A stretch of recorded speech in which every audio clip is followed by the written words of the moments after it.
కొమరంభీం ఆసిఫాబాద్ జిల్లాలో రేపటి అంబేద్కర్ జయంతి ఉత్సవాలకు ఏర్పాట్లు మొదలుపెట్టారు. జయంతి ఉత్సవాల సందర్భంగా భారతీయ జనతా పార్టీ 6 కార్యక్రమాలను చేపట్టనుంది. ఇందులో భాగంగా బీజేపీ రబ్బన మండల శాఖ ఆధ్వర్యంలో మండలంలోని గోలేటి గ్రామంలో పార్టీ మండల అధ్యక్షుడు మల్రాజ్ రాంబాబు ఆధ్వర్యంలో నాయకులు, కార్యకర్తలు అంబేద్కర్ విగ్రహాన్ని పాలతో శుద్ధి చేశారు.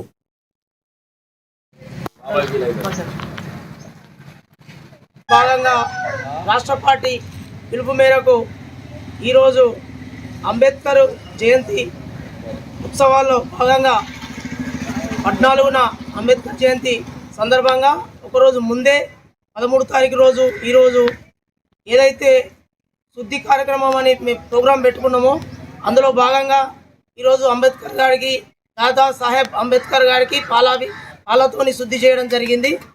అందులో భాగంగా గోలేటి పట్టణంలోని అంబేద్కర్ విగ్రహానికి ఈరోజు కార్యక్రమం నిర్వహించడం జరిగింది.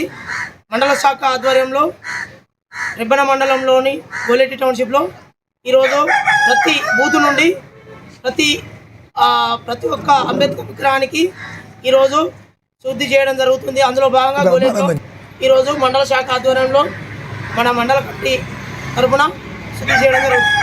భాగంగా